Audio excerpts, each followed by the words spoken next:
প্রিয় দ্বাদশ শ্রেণীর বন্ধুরা, আমি ওবায়দুর রহমান। আজ আমি তোমাদের জন্য উচ্চ মাধ্যমিক ফিলোজফি অর্থাৎ দর্শনের এমসিকিউ, এসএকিউ এবং লজিকের বৈধতা বিচার সহ সমগ্র ব্যাখ্যা সহ উত্তর তোমাদের সামনে তুলে ধরবো। তোমরা ভিডিওটি মন দিয়ে দেখো, 100% উপকারে আসবে। এবং 2024 ফাইনাল পরীক্ষাতে কোন প্রশ্নগুলি ভীষণ গুরুত্বপূর্ণ তাও জানিয়ে দেওয়া হবে আজকের এই ক্লাসে। তো চলো শুরু করা যাক। প্রথমেই যে এমসিকিউ সিরিজের প্রথম প্রশ্ন, সেটি হচ্ছে যুক্তির অংশগুলিকে কি বলা হয়? যুক্তির অংশগুলিকে বলা হয় অবয়ব। পরে প্রশ্ন দেখো, যুক্তি কোন প্রক্রিয়ার ভাষায় প্রকাশিত রূপ? উত্তর হবে অনুমানের। অনুমানের প্রক্রিয়ার ভাষায় প্রকাশিত রূপকে যুক্তি বলা হয়। পরে প্রশ্ন দেখো, অবৈধ অবরোহ যুক্তির যুক্তিবাক্য সত্য হলে সিদ্ধান্তটি কী হবে? মিথ্যা হবে। আশ্রয় বাক্য সত্য, সিদ্ধান্ত মিথ্যা হলেই যুক্তিটি অবৈধ হবে, তাই হবে মিথ্যা। একটি আদর্শ নিরপেক্ষ বচনের অংশ চারটি: পরিমাণক, উদ্দেশ্য, সংযোজক, বিধেয়। বচনাকারে কি থাকে না? বচনাকারে পদ থাকে না, যোজক থাকে, মানক থাকে, বাক্য থাকে, কিন্তু পদ থাকে না। পরের প্রশ্ন দেখো, এ বচনের বিরোধী বচনটি কি হবে? এ বিরুদ্ধ বচন হবে, এ বচনের বিরুদ্ধ বচন হচ্ছে ও বচন। পরের প্রশ্ন দেখো, দুটি বিপরীত বিরোধী বচনের একটি সত্য হলে অপরটি কী হবে? এ বচন সত্য হলে ই বচন মিথ্যা হবে। তো তারপর দেখো, অপ্রধান যুক্তিবাক্যে কোন কোন পদ থাকে? অপ্রধান যুক্তিবাক্যে কোন কোন পদ থাকে? হেতুপদ ও পক্ষপদ, অর্থাৎ এম পদ ও এস পদ। এম পদ ও এস পদ। পরের প্রশ্ন, ফ্ল্যাপটন কোন সংস্থানে বৈধ মূর্তির আকার? এটি হবে তৃতীয় সংস্থান। তৃতীয় সংস্থানে বৈধ মূর্তির একটি নাম হচ্ছে ফ্ল্যাপটন। সে জীবিত অথবা মৃত এই বাক্যে অথবা শব্দটি কিরূপ অর্থে ব্যবহৃত হয়েছে? এটি অপশন এ, সবল অর্থে। তারপর দেখো, যদি এ তাহলে বি, বি অতএব এ। যুক্তিটি কোন দোষ ঘটেছে? এটা হবে অনুক স্বীকারজনিত দোষ। অনুক স্বীকারজনিত দোষ হচ্ছে প্রধান বাক্যের অনুককে অপ্রধান বাক্যে স্বীকার করে সিদ্ধান্তে পূর্বককে স্বীকার করতে হবে, তাই হয়েছে এটা। তাই এটা হচ্ছে অনুক স্বীকারজনিত দোষ। অপশন সি সঠিক উত্তর। এস পদে পরিপূরক পদ কি হবে? এস বার। বি এর অপশনটা সঠিক উত্তর হবে। বি এর অপশনটা সঠিক উত্তর হবে। তারপরে দেখো প্রশ্ন, কোনো শিক্ষক নয় অশিক্ষক বচনটির ভেনচিত্র।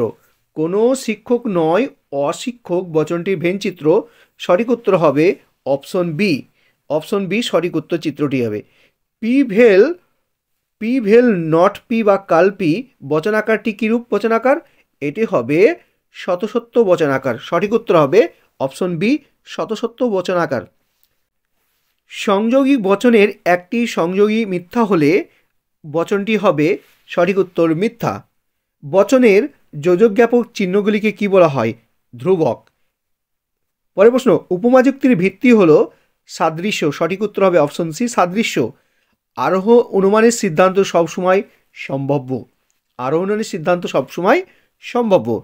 পরের প্রশ্ন, অবাধ অভিজ্ঞতা হলো, অবাধ অভিজ্ঞতা হলো লৌকিক যুক্তির ভিত্তি। লৌকিক আরোহের ভিত্তি হচ্ছে অবাধ অভিজ্ঞতা। কারণক কার্যের নিয়ত শর্তহীন অপরিবর্তনীয় পূর্বগামী ঘটনা কারণে এই সংজ্ঞাটি দিয়েছেন মিল। মেঘ না করলে বৃষ্টি হয় না। মেঘ বৃষ্টি কিরূপ শর্ত? আবশ্যিক শর্ত। এ সিস্টেম অফ লজিক গ্রন্থটির লেখক হলেন মিল। মিল কোন পদ্ধতিকে শ্রেষ্ঠ আরোহ পদ্ধতি বলেছেন? সঠিক উত্তর হবে ব্যতিরেকী পদ্ধতি। ব্যতিরেকী পদ্ধতি মিলের মতে শ্রেষ্ঠ পদ্ধতি। মিলের কোন আরোহ পদ্ধতিতে দুটি দৃষ্টান্ত গুচ্ছের প্রয়োজন হয়? সঠিক উত্তর হবে অপশন সি, অন্যই ব্যতিরেকী।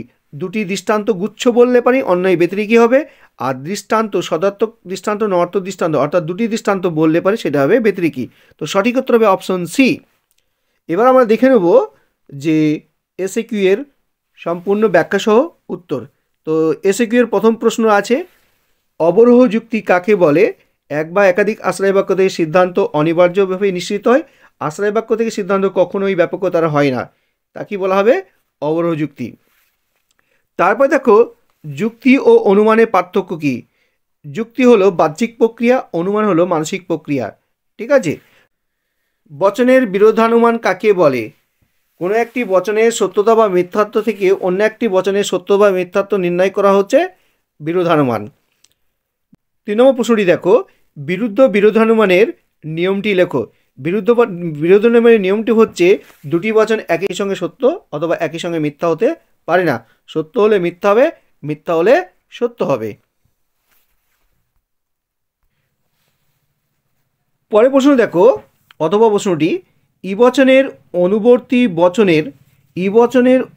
বচন হচ্ছে ও বচন। ইবচনের অনুবর্তী বচন হচ্ছে ও বচন। ও বচনের বিরুদ্ধ বচন বলতে এ বচনের অসম বিরোধী বচনের সত্য মূল্য হবে। তাহলে এ বচনের অসম বিরোধী বচন হচ্ছে আই বচন। অসম বিরোধী বচন হচ্ছে আই বচন। এ বচন সত্য হলে আই বচন অবশ্যই সত্য হবে। এ বচন সত্য হলে আই বচন অবশ্যই সত্য হবে। আবর্তন কাকে বলে? যে অমাধ্যম অনুমানে গুণের পরিবর্তন না করে গুণ অপরিবর্তিত রেখে, যে অমাধ্যম অনুমানে গুণের পরিবর্তন না করে অর্থাৎ গুণ অপরিবর্তিত রেখে আশ্রয় বাক্যের উদ্দেশ্যবাদ সিদ্ধান্তে বিধেয় হবে এবং আশ্রয় বাক্যের বিধবাদ সিদ্ধান্তে উদ্দেশ্যবাদ হবে, এই রীতি বা নিয়মকেই বলা হবে আবর্তন। এ বচনের সরল আবর্তন বৈধ। এ বচনের সরল আবর্তন সম্ভব নয় কেন? এ বচনকে সরল আবর্তন করলে আবর্তনের চতুর্থ নিয়ম লঙ্ঘিত হবে। আবর্তনের চতুর্থ নিয়মে বলা হয়েছে আশ্রয় বাক্যে যে পদ ব্যাপ্য নয় সিদ্ধান্তে সেই পদ ব্যাপ্য হতে পারে না, এই কারণে এ বচনের সরল আবর্তন সম্ভব নয়। তারপরে দেখো, মিশ্র পাকল্পিক ন্যায়ের ধ্বংসমূলক নিয়মটি উল্লেখ করো। মিশ্র পাকল্পিক ন্যায়ের ধ্বংসমূলক নিয়মটি হচ্ছে প্রধান আশ্রয় বাক্যের অনুগকে অপ্রধান আশ্রয় বাক্যে অস্বীকার করে সিদ্ধান্তে পূর্বককে অস্বীকার করতে হবে। আবারও বলছি, প্রধান আশ্রয় বাক্যের অনুগকে অপ্রধান আশ্রয় বাক্যে অস্বীকার করে সিদ্ধান্তে পূর্বককে অস্বীকার করতে হবে। পরের প্রশ্ন দেখো, বিকল্প পরিগ্রহণ দোষের একটি দৃষ্টান্ত দাও। বিকল্প পরিগ্রহণজনিত দোষের একটি দৃষ্টান্ত দাও। দেখো, যদি সে আসে তবে আমি যাব, সে এসেছে অতএব আমি যাব না। ঠিক আছে। বিকল্প পরিগ্রহণ দোষের একটি দৃষ্টান্ত দাও। পি ভেল কিউ, পি অতএব নট কিউ, এইভাবে দিতে পারো। অথবা উদাহরণ দিতে পারো, হয় সে জীবিত অথবা মৃত, সে জীবিত অতএব সে মৃত নয়। তারপরে দেখো, পাকল্পিক বচনের কয়টি বিকল্প থাকে? পাকল্পিক বচনের কয়টি বিকল্প থাকে ও কী কী? পাকল্পিক বচনের কয়টি বিকল্প থাকে? পাকল্পিক বচনের কয়টি অংশ থাকে ও কী কী? পূর্বক ও অনুক। শূন্যগর্ভ শ্রেণী কাকে বলে? যে শ্রেণীর অন্তর্গত কোনো সদস্য নেই তাকেই শূন্যগর্ভ শ্রেণী বলে। যে শ্রেণীর অন্তর্গত কোনো সদস্যই নেই তাকে শূন্যগর্ভ শ্রেণী বলে। ভেনচিত্রে প্রকাশ করো, প্রত্যেক অবাঙালি হয় অভারতীয়। প্রত্যেক অবাঙালি হয় অভারতীয়। তোমরা ঠিক দুটো পরস্পরচ্ছেদী বৃত্ত অঙ্কন করবে এবং এস পিবার অংশে ছায়াচিহ্ন করবে। অস্তিত্বমূলক দোষ কাকে বলে? তারপরে দেখো যে প্রশ্নটি আছে, পি নাল কিউ বচনটির সত্য সারি অঙ্কন করো। তোমরা 4টি সারি অঙ্কন করবে। প্রথমে পি লিখবে, তারপর কিউ লিখবে, তারপর পি নাল কিউ লিখবে। পি এর ঘরে দুটো সত্য দুটো মিথ্যা লিখবে। কিউ এর ঘরে একটা সত্য একটা মিথ্যা, একটা সত্য একটা মিথ্যা লিখবে। তারপরে পি নাল কিউ এর ঘরে তোমরা প্রথমেটা টি লিখবে, দ্বিতীয়টা এফ লিখবে, তারপরে যে দুটো বাকি আছে সেই দুটোকে তোমরা টি লিখবে। তোমরা এই দেখে নাও। মানক কাকে বলে? মানক বলতে বোঝায় একটি আদর্শ নিরপেক্ষ বচনের প্রথমে থাকে পরিমাণবোধক শব্দ। উদ্দেশ্যের এই পরিমাণবোধক শব্দকেই বলা হয় মানক বা পরিমাণক। পরিমাণ সামান্য ও বিশেষ উভয় হতে পারে। সত্য সারণীর দুটি গ্রাহক থাকলে কয়টি সারি পাওয়া যাবে? 2টি গ্রাহক থাকলে পরে 4টি সারি পাওয়া যাবে। তারপরে দেখো, সামান্যীকরণ কাকে বলে? আরোহ যুক্তিতে জ্ঞাত সত্য থেকে অজ্ঞাত সত্যে অর্থাৎ বিশেষ সত্য থেকে সামান্য সত্যে যাওয়া যায়, এই প্রক্রিয়াকে বলে সামান্যীকরণ। আবারও বলছি, আরোহ যুক্তিতে জ্ঞাত সত্য থেকে অজ্ঞাত সত্যে, অর্থাৎ বিশেষ সত্য থেকে সামান্য সত্যে যাওয়া যায়, এই প্রক্রিয়াকে বলে সামান্যীকরণ। তারপরে দেখো আরোহ অনুমানের সমস্যা কি। আরোহ অনুমানের সমস্যাটি হচ্ছে কিভাবে সামান্যীকরণ বৈধ হবে তা নির্ণয় করাই হচ্ছে আরোহ অনুমানের সমস্যা। আবার বলছি, কিভাবে সামান্যীকরণ বৈধ হবে তা নির্ণয় করাই হলো আরোহ অনুমানের সমস্যা। এছাড়াও সামান্য বচন প্রতিষ্ঠা করা। তারপরে দেখো মন্দ উপমা যুক্তির একটি দৃষ্টান্ত দাও। কি বললাম? মন্দ উপমা যুক্তির একটি দৃষ্টান্ত দাও। গোলাপ ফুল হয় লাল এবং সুগন্ধি, তারপর লিখবা জবা ফুল হয় লাল, অতএব তারপর লিখবা জবা ফুল হয় সুগন্ধি। আরোহ অনুমানের ভিত্তি কয় প্রকার ও কী কী? আরোহ অনুমানের ভিত্তি দুই প্রকার। আরোহ অনুমানের ভিত্তি দুই প্রকার, আকারগত এবং বস্তুগত। আকারগত ভিত্তি এবং বস্তুগত ভিত্তি। শর্ত কাকে বলে? যা উপস্থিত বা অনুপস্থিত থেকে কার্যকে ঘটায় তাকেই শর্ত বলে। বহুকারণবাদ কাকে বলে?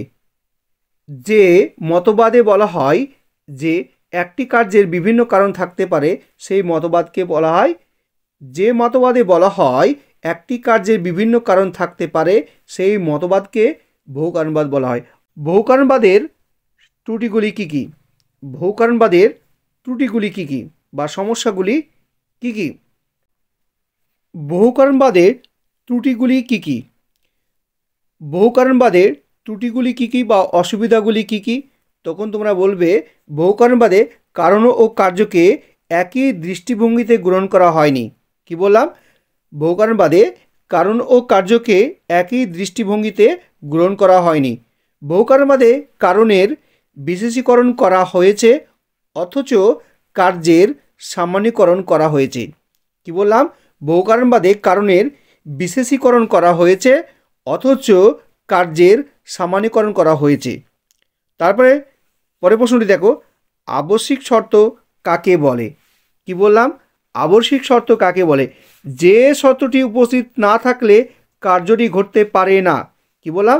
যে শর্তটি উপস্থিত না থাকলে কার্যটি ঘটতে পারে না তাকে বলে আবশ্যিক শর্ত।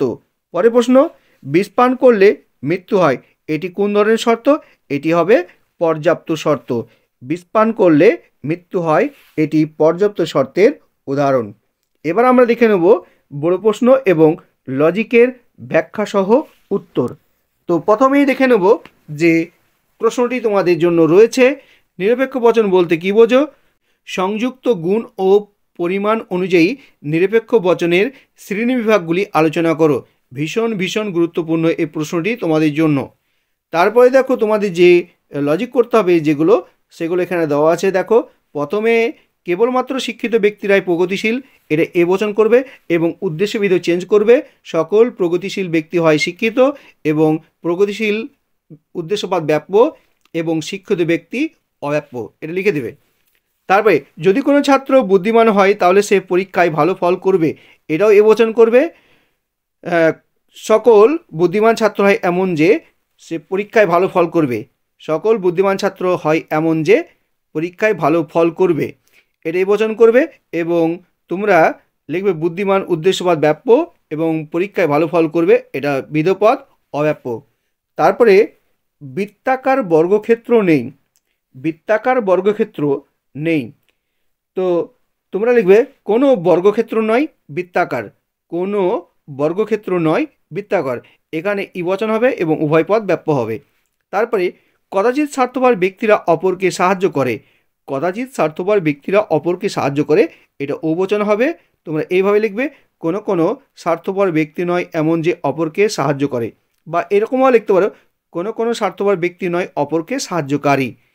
ও বচনের উদ্দেশ্যপদ স্বার্থপর অব্যাপ্য এবং সাহায্যকারী, অপরকে সাহায্যকারী বা সাহায্য করে, এটা হবে ব্যাপ্য। তারপরে দেখো যে প্রশ্নটি আছে, আবর্তনের সংজ্ঞা দাও, সরল ও সীমিত আবর্তনের মধ্যে পার্থক্য করো, এ বচনের সরল আবর্তন সম্ভব নয় কেন?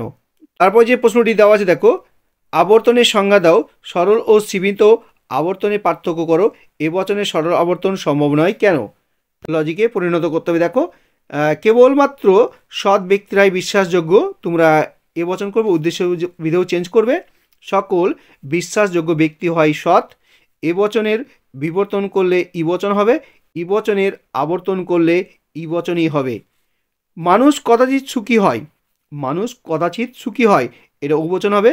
কোনো কোনো মানুষ নয় সুখী, ও বচনের বিবর্তন করলে আই বচন হবে এবং আই বচনে আবর্তন করলে আই বচন হবে। মূর্খ ছাড়া কেউ নিজেকে মহান ভাবে না, মূর্খ ছাড়া কেউ নিজেকে মহান ভাবে না, ছাড়া কেউ না ব্যতীত কেউ না থাকলে উদ্দেশ্য চেঞ্জ হবে এবং এ বচন হবে। সকল ক্ষেত্রে নিজেকে মহৎ ভাবা ব্যক্তি হয় মূর্খ, সকল ক্ষেত্রে নিজেকে মহৎ ভাবা ব্যক্তি হয় মূর্খ। তো এ বচনে বিবর্তন করলে ই বচন হবে, ই বচনে আবর্তন করলে ই বচন হবে। পরের প্রশ্ন, যদি কোনো কিছু জড়ো হয়, যদি কোনো কিছু জড়ো হয় তাহলে তার ওজন আছে, অর্থাৎ এটা এ বচন হবে। সকল জড়বস্তু হয় ওজনশীল বা ওজনযুক্ত, সকল জড়বস্তু হয় ওজনযুক্ত। তো এটা এ বচন হবে। এ বচনের বিবর্তন করলে ই বচন হবে, ই বচনের আবর্তন করলে ই বচনই হবে। তারপরে দাগ সিয়ে দেখো কি করেছে, বৈধতা বিচার করতে বলেছে, মূর্তি সংস্থান উল্লেখ করতে বলেছে। আমি খুব সংক্ষেপে বলছি, অনেক বড় ভিডিও হবে। তো তোমরা এইভাবে তোমরা প্রধান অপদান লিখে রাখবে এই প্রথম বাক্যটিতে। তারপরে সিদ্ধান্ত লিখবে তোমরা, রবীন্দ্রনাথ হন দার্শনিক। কেন এদের সিদ্ধান্ত হবে, যে কেননার পূর্বে যে বাক্যটি থাকবে, কেননার পূর্বে যে বাক্যটি থাকবে সেটা হবে সিদ্ধান্ত। তো রবীন্দ্রনাথ একজন দার্শনিক, এটা এ বচন হবে। সিদ্ধান্ত লিখবে রবীন্দ্রনাথ হন দার্শনিক।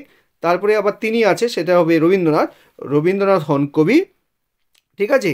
তারপরে যে বাক্যটি পড়ে থাকবে সব কবিরাই দার্শনিক, এটা হবে সকল কবি হয় দার্শনিক। তো তোমরা ক্যালকুলেশন করে দেখবে যে সিদ্ধান্তে রবীন্দ্রনাথ এস পদ ব্যাপ্য আর দার্শনিক অব্যাপ্য, আর অপদান আশ্রাব্যকে রবীন্দ্রনাথ ব্যাপ্য আর কবি এম পদ অব্যাপ্য, এবং প্রধান আশ্রাব্যকে কবি এম ব্যাপ্য এবং দার্শনিক পি অব্যাপ্য। ঠিক আছে। তো এটা হবে প্রথম সংস্থানের বৈধমূর্তি, এর নাম হবে বারবারা, বারবারা প্রথম সংস্থানের বৈধমূর্তি। তারপরে যে বাক্যটি রয়েছে দেখো, যেহেতু কোনো কোনো জ্ঞানী নয় সুখী এবং সব নির্বোধ হয় সুখী, সেহেতু সব নির্বোধ নয় জ্ঞানী। এখানে সিদ্ধান্ত হবে যেহেতু, সেহেতু দিয়ে যদি কোনো বাক্য থাকে তো সেহেতু দিয়ে যে বাক্যটি থাকবে সেটা হবে সিদ্ধান্ত। তো সেহেতু দিয়ে আছে দেখো সব নির্বোধ নয় জ্ঞানী, এটা অবচন হবে। তোমরা লিখবা কোনো কোনো নির্বোধ নয় জ্ঞানী, এবং অপদানাশ্রবক লিখবা তোমরা যে সকল নির্বোধ হয় সুখী, এবং প্রধানাশ্রবক লিখবা কোনো কোনো জ্ঞানী নয় সুখী। তো তোমরা এটা ভালো করে লিখে নেবে এবং তোমরা দেখেও নাও যে এইভাবে দেওয়া আছে, তোমরা পজ করে তোমরা খাতায় লিখে নাও। তো দেখবে এটা ক্যালকুলেশন করে দেখবে যে প্রধানাশ্রবেগে সাধ্যপদ, প্রধানাশ্রবেগে সাধ্যপদ জ্ঞানী, ঠিক আছে, ব্যাপ্য না হয়ে সিদ্ধান্তে জ্ঞানী সাধ্যপদ ব্যাপ্য হয়েছে, তাই এটি অবৈধ সাধ্যদোষে দুষ্ট হয়েছে। সাধ্যদোষে দুষ্ট কেন, আশ্রয় বাক্যে যে পদ ব্যাপ্য নয় সিদ্ধান্তে সে পদ ব্যাপ্য হতে পারে না, কিন্তু প্রধান আশ্রয় বাক্যে সাধ্যপদ জ্ঞানী ব্যাপ্য না হয়ে, কারণ ও বচনের উদ্দেশ্য বা অব্যাপ্য, কিন্তু বিধপদ ব্যাপ্য, তাই সিদ্ধান্তে ব্যাপ্য হয়েছে, কাজে এটি অবৈধ সাধ্যদোষে দুষ্ট হয়েছে। তারপর আমরা দেখে নেব যে এর সঙ্গে অথবাদি যেটা ছিল প্রমাণ করো, দুটি হেতুবাক্য বিশেষ হলে কোনো সিদ্ধান্ত পাওয়া যায় না। তারপর দেখো বৈধ নিরপেক্ষ ন্যায়ের যদি অপদান হেতুবাক্য নর্থক হয় তবে হেতুপদ একবার মাত্র ব্যাপ্য হতে পারে। তারপরে তোমাদের যেটা ডিএর দাগে বড় প্রশ্ন পরীক্ষাতে আসবে সেটা হচ্ছে ব্যতিরেকি পদ্ধতি। মিলের ব্যতিরেকি পদ্ধতি তোমরা খুব ভালোভাবে করবে। তারপরে তোমরা করবে সহপরিবর্তন পদ্ধতি। এখানে কিন্তু অন্যায় ব্যতিরেকি পদ্ধতির উদাহরণ দেওয়া আছে, তোমরা করবে ব্যতিরেকি পদ্ধতি আর সহপরিবর্তন পদ্ধতি, এই দুটো করলেই তোমরা কমন পেয়ে যাবে। তারপরে দেখো ইয়ের দাগে তোমাদের যে আরোহের দোষ বিচার তোমরা দেখে নাও। দিনের পর রাত্রি আসে সুতরাং দিন রাত্রি কারণ, সহকার্যকারণ দোষ। আর আকাশে ধূমকেতু আবির্ভাবে ঠিক রাজার মৃত্যু হলো, সুতরাং আকাশে ধূমকেতু আবির্ভাব রাজার মৃত্যুর কারণ, এটা হচ্ছে অবান্তর ঘটনাকে কারণ বলে মনে করো দোষ। অথবা তোমরা যেটা করবে সেটা হচ্ছে ইয়ের দাগে যেটা করবে তোমরা ভীষণ গুরুত্বপূর্ণ টিকা, সেটা হচ্ছে কাকতালীয় দোষ আর অবান্তর ঘটনাকে কারণ হিসেবে গণ্য করা জনিত দোষ। ভীষণ গুরুত্বপূর্ণ এই দুটো টিকা। এছাড়াও তোমরা দেখতে পারো অবৈধ সামান্যীকরণ দোষ এবং শর্তকে সমগ্র কারণ বলে গণ্য করা দোষ। তোমরা এই চারটে করে যাবা, দেখবে কমন পেয়ে যাবে। আজকের খুব দ্রুত তোমাদের ভিডিওটি তোমাদের সামনে উপস্থাপন করলাম। যদি বলার মাধ্যমে কোথাও ভুল হয়ে থাকে তাহলে অবশ্যই কমেন্ট বক্সে লিখে জানিয়ে দিবে, এবং তোমরা কয়েকবার শুনে তোমরা খাতায় লিখে নাও, দেখবে তোমাদের ভীষণ ভীষণ উপকার আসবে। ইউটিউবে কোথাও সার্চ করে তোমরা পাবে না একদম আদ্যপন্ত লজিক এবং এমসিকিউ এসিকিউর ব্যাখ্যা সহ উত্তর। তো তোমাদের জন্য ভিডিও বানাতে থাকছি, তোমরা দেখো এবং বন্ধুদের মধ্যে শেয়ার করো, আর নতুন চ্যানেলকে সাবস্ক্রাইব করো, এবং তোমাদের last minute suggestion, final suggestion আমি তোমাদের খুব শীঘ্রই প্রোভাইড করবো। আজকের আলোচনা এ পর্যন্ত। ভালো থেকো, সুস্থ থেকো, নিজের প্রতি খেয়াল রাখো। আবারও দেখো নতুন কোনো ভিডিও। ততক্ষণ টাটা, বাই বাই।